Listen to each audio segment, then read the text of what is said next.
Today's topic is password cracking, and I'm guessing most of you must have done it already.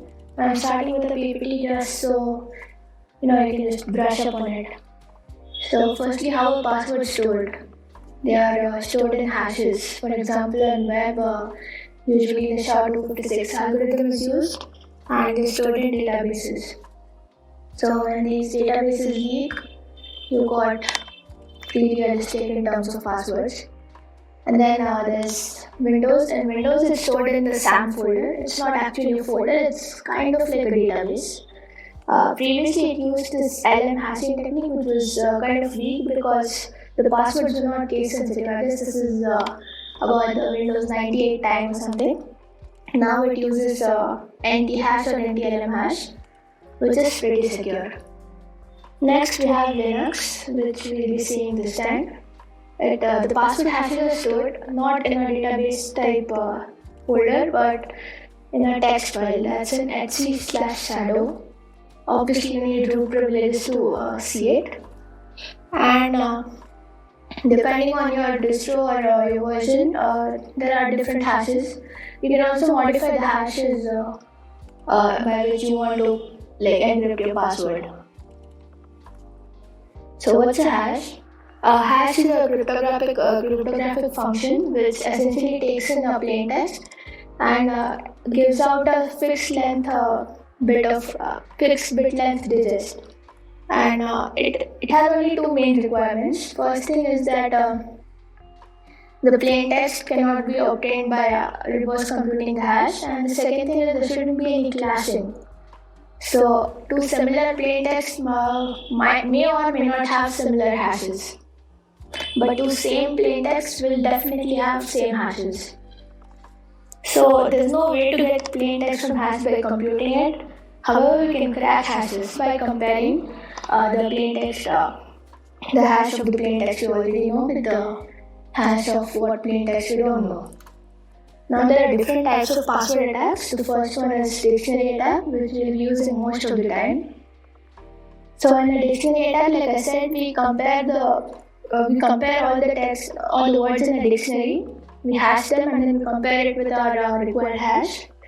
If it works, then that is our file, or that is our password. If it doesn't, then we find a better word list. The next one is the brute force attack, and this is basically trying out all the permutations and combinations. So like A, then AA, then AAA, that way. So for a 8-character, 8-bit Unix password, you'll have 256 to the power 8 possibilities. That is considering if the password takes all the ASCII characters. And it's not feasible for a single machine. I mean, it is possible if you have dedicated servers, but even then, a dictionary attack is better. Next is rainbow tables. This is essentially like instead of every time in a dictionary attack we hash a word and then compare it. Instead of that, in rainbow tables there is a hash. There is a pre-hashed. There's already a hash over there. So you just compare it. It reduces the time. If you want to read more about it, you can check out this website link. I'll be sharing it with you later. The next one is social engineering. It's like phishing or shoulder surfing. Yeah, skill is required, but not something I can teach you here. The next one is malware or keyloggers. You can either write them on your own, or there are some spywares available if you know where to look. For this session, we'll be looking at offline cracking tools, like if you have the password hash or the file, for example, John the Ripper or Hashcat. And we'll be looking at how to crack passwords from the web, say you have a login form. For that, you'll use Hydra. The next one is generating specific word lists. So you have a particular target in mind. How do you generate a word list specific to that person? That is done using cups and Quell. So we'll start off. Firstly, we'll see John the Ripper. So in this, text file hash, I have a few MD5 hashes. Let's just take one.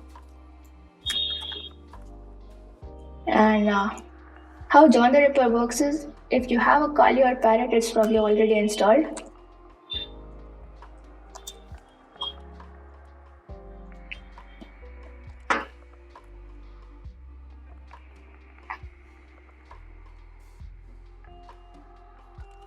So here is the help section for John. You have options and then password files. So let's try doing it using a word list. Now I have a John word list. I'll set it to docu.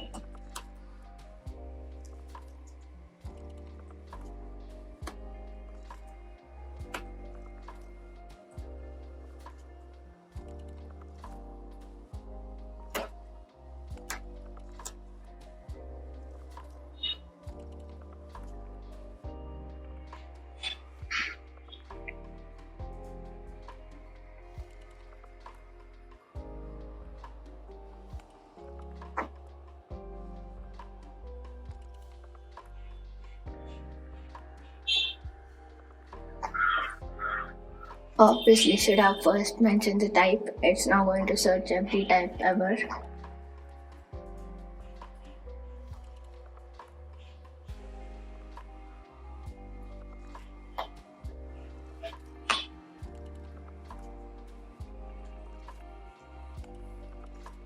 How do we know which type of hash it is?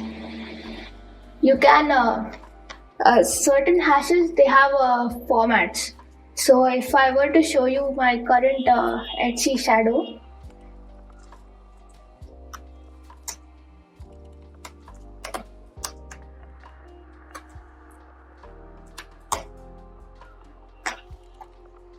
in my current Etsy shadow, if you find something like this, a string like this, that means it is a Unix hash. Okay, this is the code for it, and here's the salt, and after that the hash begins. The hash begins from after this $sign. So you will have to know what the application is using. You will probably have to do a trial and error, or maybe do some recon for that.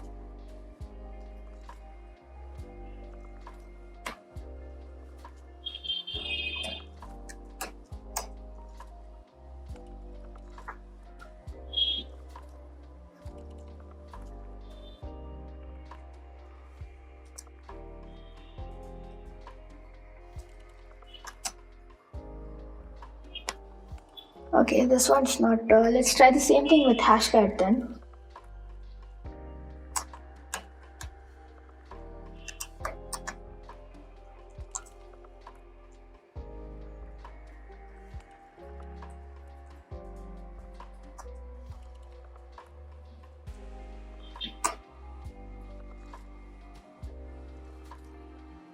What did I do then?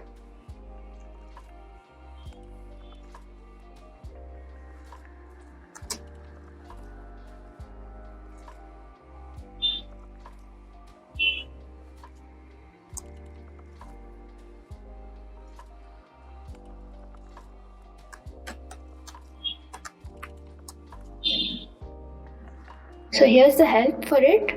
Now this is a pretty long because this is a much robust sort of tool for cracking passwords. So first thing you'll need to know is the hash type. So -m specifies the hash type. And if you go down here, this whole big menu is the hash type. Now I have myself encoded in MD5. So the code is 0 right now, right? So I can use MD5 and so it is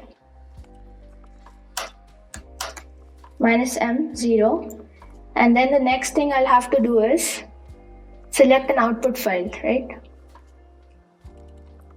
-o is out file. -o is the out file, and the out file I'll just write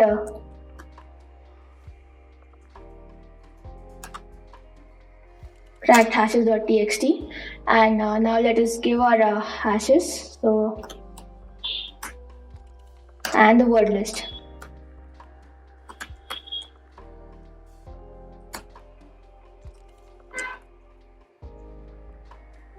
I'll have to use, okay, sorry.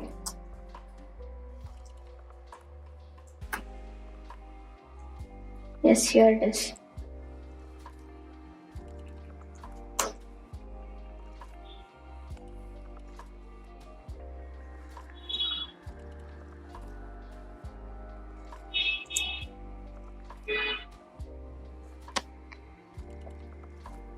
The thing about Hashcat is you can also configure it to work with your GPU.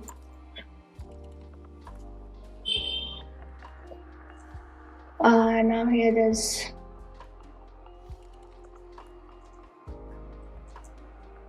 See, you can see the hashes and the cracked version of the password. So this hash stands for password. The other one is hello. That's for Hashcat. Now, see, you have a encrypted file instead of a direct hash, because that's the way you're going to get it most of the times. Let's say there's this encrypted.zip file. Now, obviously, it has a text file in it, but if I try to extract it, it asks me for a password. Say I don't know a password. What I can do is, there's this tool called Zip to John. What Zip to John converts a zip file, like extracts the hash from the zip file, so John can crack it. So right now, I'll just give zip to John and the name of the zip file, and it gives me this hash.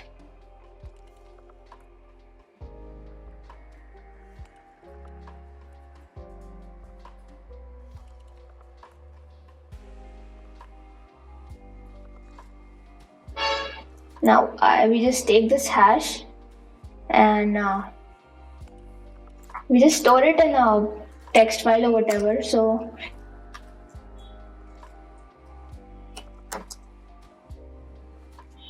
and now we run John on it. So John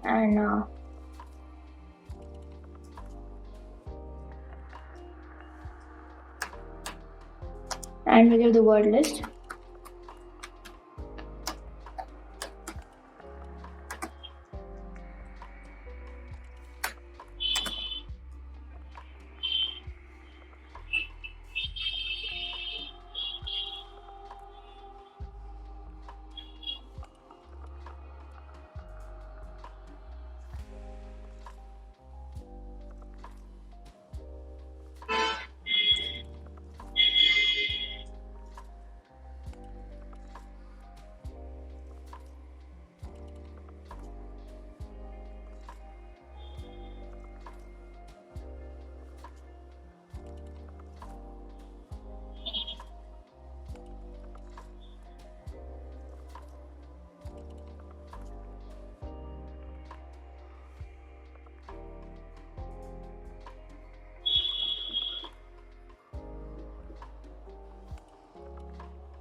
Let's just not give the word list, maybe.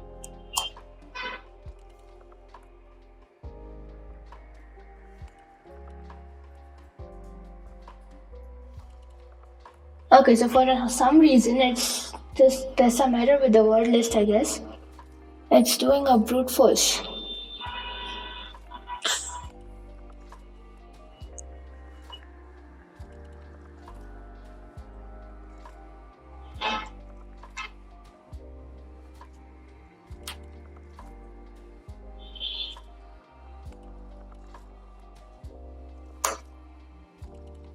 Okay, this is easier.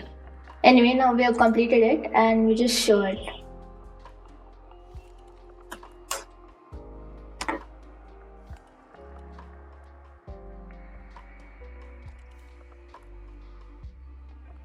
And this is the password.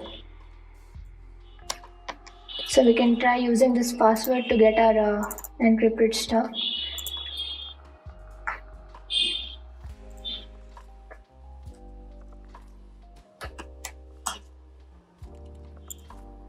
and we have our encrypted file out display.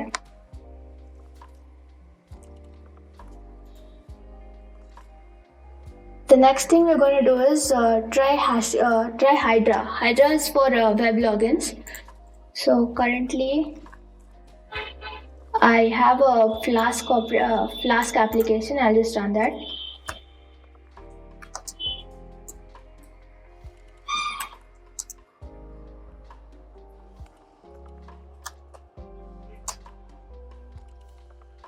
And it's active. So if I go to localhost, it should give me the login form.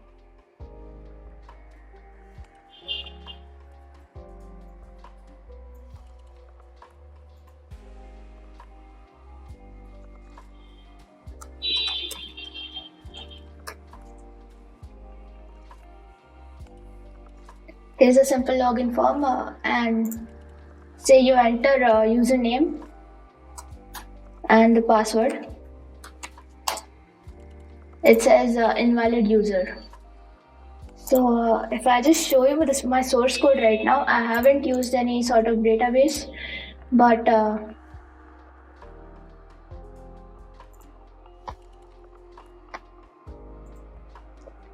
it's basically just checking in this dictionary. There's no database, and it doesn't have to be for our purposes right now. But as you can see, it checks for the username, and if the username is not there, it says invalid user. And if the password and the username don't match, it says invalid password. Now that is usually a major weakness in web apps. They tell you when a user exists but the password is wrong.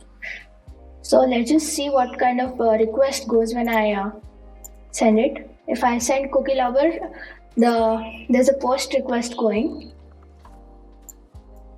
As you see, there's a post request, and there are headers. There's nothing special in the headers, but the request is of this form.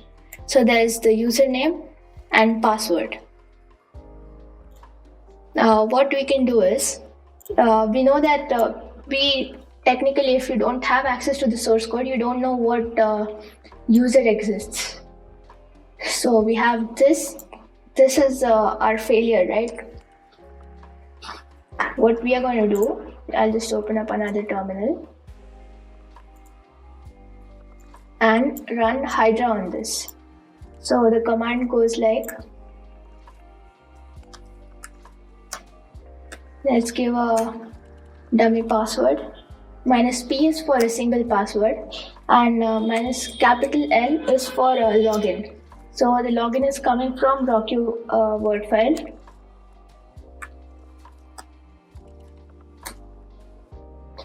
And the target is localhost or 127.0.0.1, whatever. And then the form right now we're using, as you can see, it's a post form. Okay, it's not performing a GET request. There's nothing in the address bar. So we are going to have to use HTTP post form. And the form is it's at login. So and now it will this part of the string, right? HTTP post form. It is divided into 3 parts, each separated by colon. So the first one is the target address, which is /login.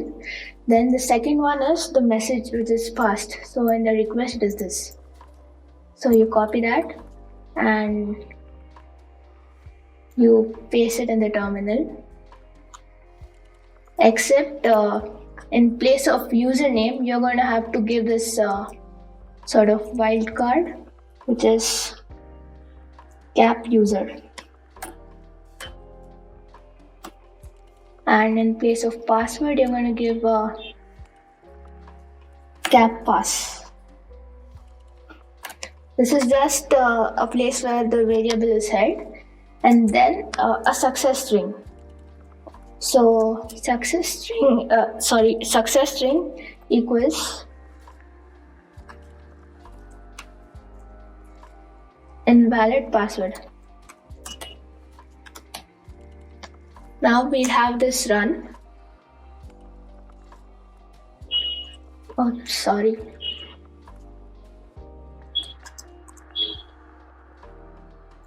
And if you see, I'll just open the other terminal. The Flask app is running here and it's getting these many requests.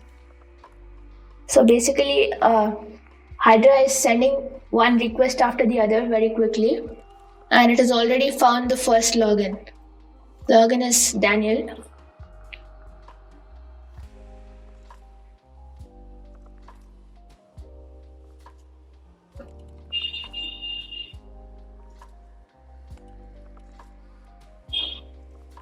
We can either stop this at this point or we can continue searching for other users.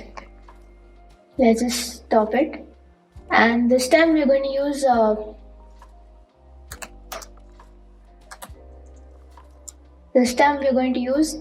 fixed username. So the password will come from a list. So it is capital P if it comes from a list, small p if it is provided here. And the user is provided, so it is a small l. And the user is Daniel.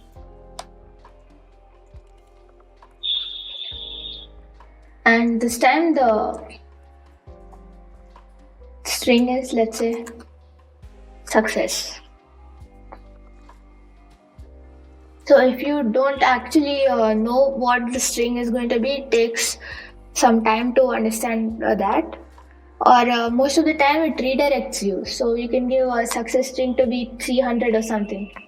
That will take you to the success page.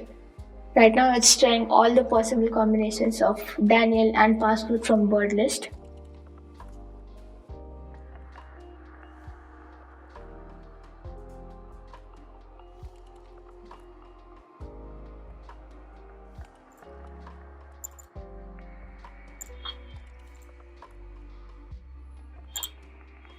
And it has found what?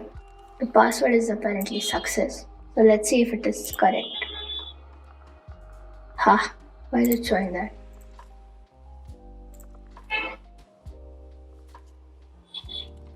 So if password is success, then it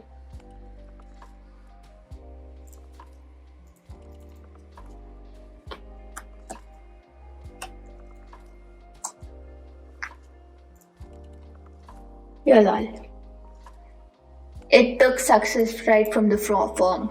That's dumb, right? So let's just run it again.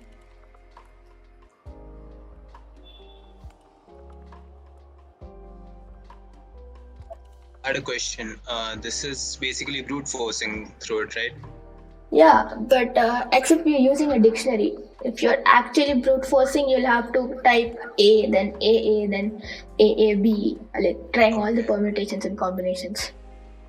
So if we actually apply this to any website, let's say for example, let's put it up as Instagram, but they have like a locking out mechanism, right? So how do we deal with that? Like For that, you will need a much more specific playlist, much more specific word list, and that because your tries are limited, right? There's like 3 tries at the max, so you can either use other ways of getting the password, like maybe phishing or something, or you can use a highly specific word list like made for that person. That will be seen in cup. Let's just try another user then if this is getting stuck at success, because success is a part of the word list.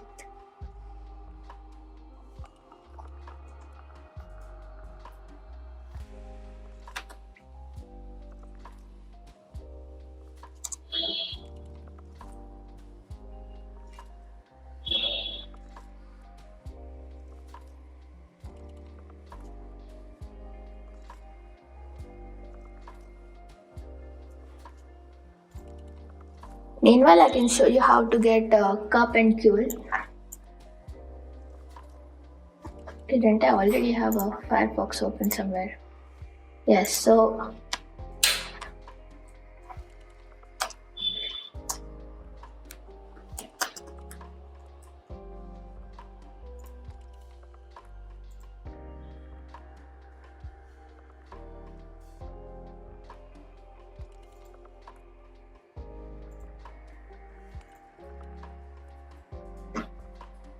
CUP is a common user password profiler. You can basically just git clone this onto your computer and run a Python script. All you have to do is install the requirements.txt, and it is pretty much very interactive. So I can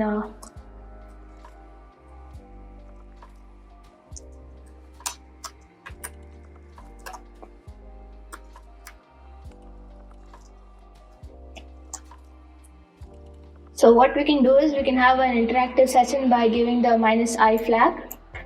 It is cup -i. And it asks you for the first name of your target. So give me a first name.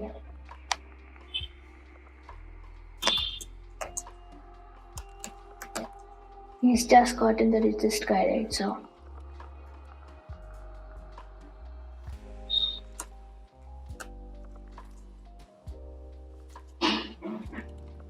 no idea.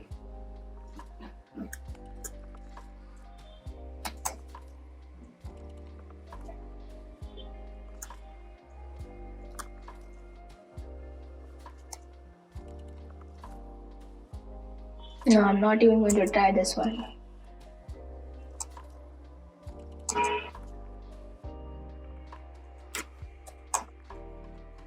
Okay, basically you can do the whole thing, and you can add random numbers. Say yes to delete more, and so it just gave you a word list for specifically for Elon Musk with about 500 words. It can give you more or less depending on if you want capitals and small and everything like that. And it prints it into a text file.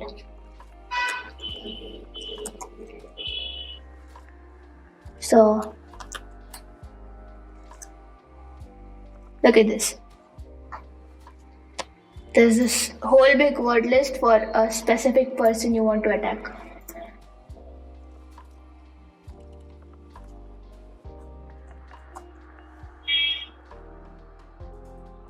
Let's see if this thing has any results. Okay, yes, it has Alice. Alice is another one. So we could also try Alice.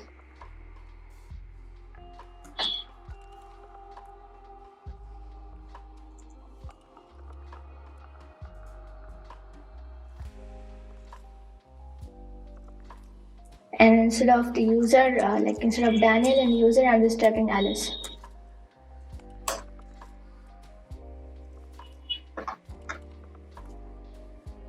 And we have a password. Alice's password is password. So we can try logging into that.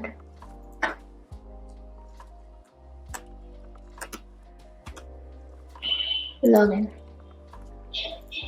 It says login success. So that's how you. This is obviously in case of very vulnerable websites which do not, do not put a cap on the number of attempts you can have. But there's always websites coming up like that. Now, Ql is again a custom word list generator. But instead of having an interactive session, it can generate a word list from a target website. So let's say I have a website.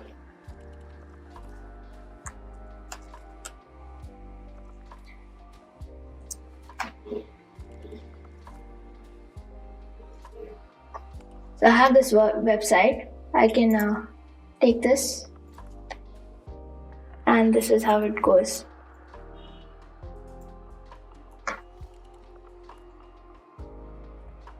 Let's just stop the server for now.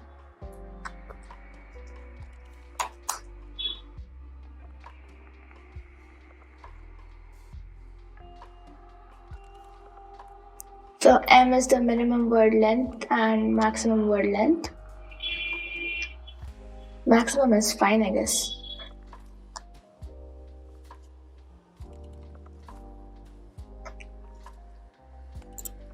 So I won't need any authentication because it is a public website, null byte. Let's just try it. fuel and the website, and then minimum is, let's give it 8.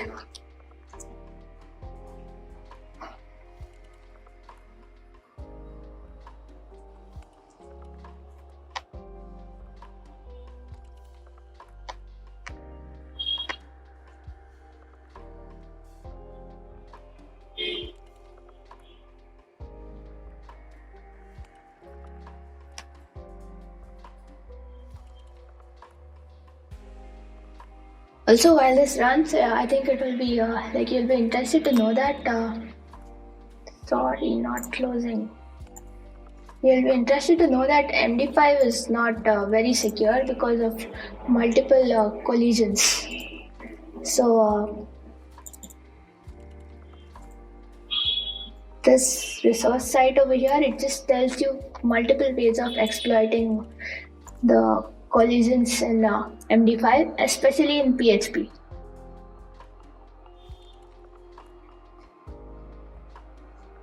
So the first thing is when something in PHP begins with 0e, it assumes that it is a 0, or it is a null. So PHP thinks they are both 0, and therefore any hash value starting with 0e, like if you give a password whose MD5 hash starts with 0e, it will let you in automatically. So it's there are these values whose MD5 starts with 0e. And same thing if your PHP is using SHA-1 instead of that. Again, SHA-1 is pretty vulnerable. Then it is this one. Basically, have a read around this website. It's very interesting.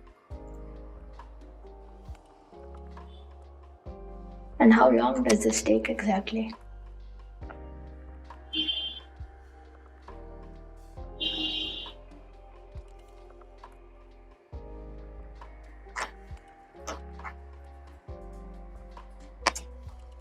Should have given verbose. Okay, anyway, we have words. So if this is a person's personal blog instead of, a tutorial on finding vulnerabilities, then all these words would have meant something, would have been something personal to the user. So all these could be potential passwords, or some variation of these would be potential passwords. Yeah, so basically that's it for today. I'll just show you your assignment for the week. So much.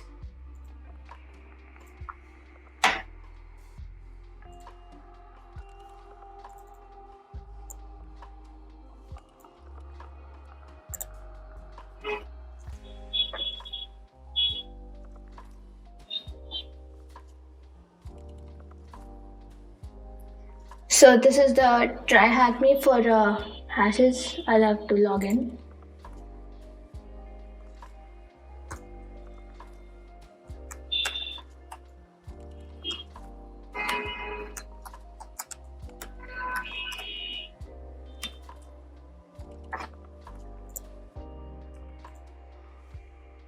There was a captcha after all this.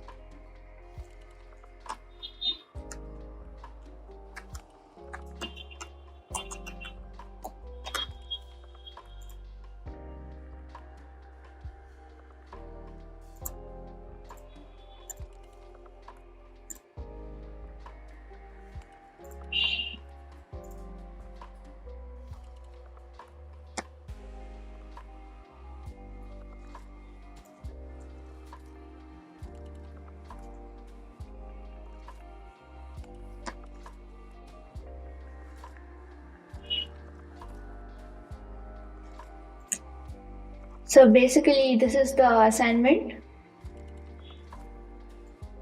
You're given hashes and then you'll have to crack them and enter that. You can post screenshot of this on Edmodo. That's it, I guess. Also in John and in Hashcat you can specify salts for hashes. Check that out also. There's a simple flag for that. So cool then. That's it for today.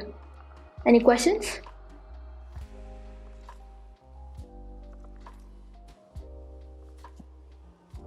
The QL word list which you specified for the website.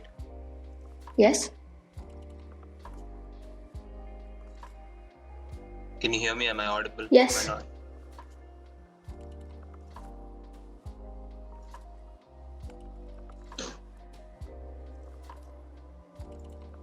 I'm sorry, could you repeat your question?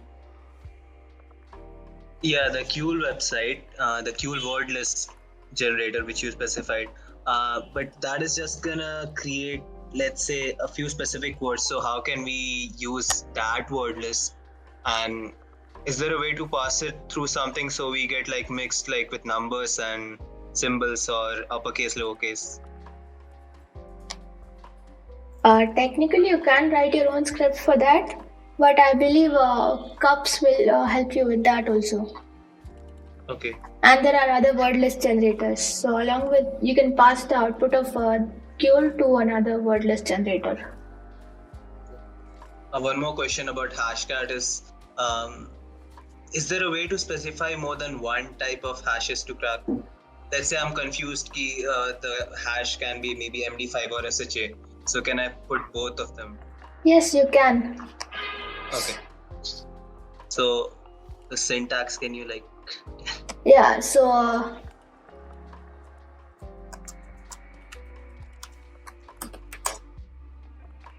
you used minus M0, right? Instead of minus M0, you can just give minus M0, comma, the code of another hash. Okay, cool. Thank you.